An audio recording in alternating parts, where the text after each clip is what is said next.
జగన్ సామాన్యుడు రాజకీయం చేస్తే ఇలాగే ఉంటుంది. పవన్ కళ్యాణ్ అంటే జగన్ చెప్తున్నా విను.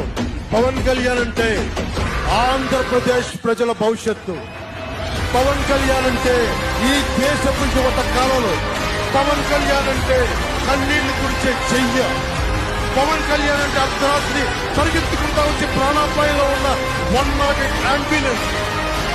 పవన్ కళ్యాణ్ అంటే ఆడబిడ్డలకి రక్షణగా ఉండి చేతికి కట్టే రాఖీ.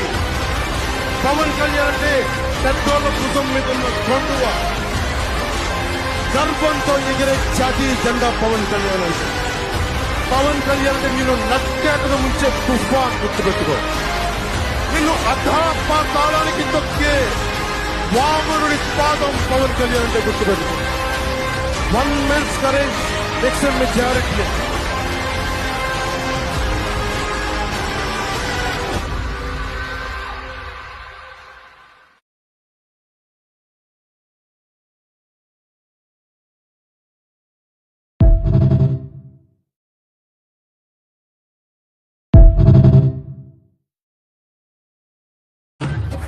తిరుపతి కల్తీ లడ్డు చేస్తే నేను ముస్లింలను నిందించలా, క్రిస్టియన్లు నిందించలా.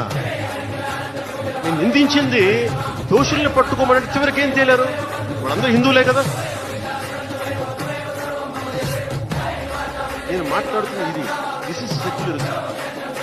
దెర్ ఇస్ ట్రూ సెక్యులరిజం అని నాయకులందరికీ చెప్తున్నాను, మీ అందరికీ చెప్తున్నాను. True secularism should be applied in the true spirit, not for damn convenient vote bank politics. Don't.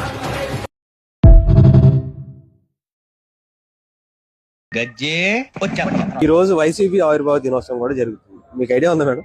నేను అదొకటి ఉందా?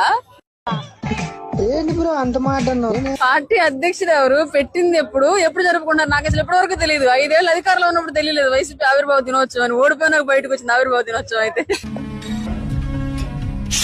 ఎవరి పార్టీ, ఎవరికి పెట్టిన పార్టీ, ఎవరు సెలబ్రేట్ చేస్తున్నారు?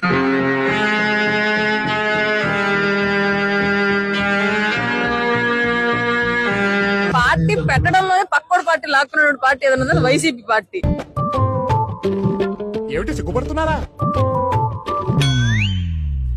వీడి ముఖానికి సిగ్గు కూడాను. పార్టీ లేదు, పార్టీకి ఆవిర్భావ దినోత్సవం లేదు, మళ్ళీ గవర్నమెంట్ లోకి రాదు.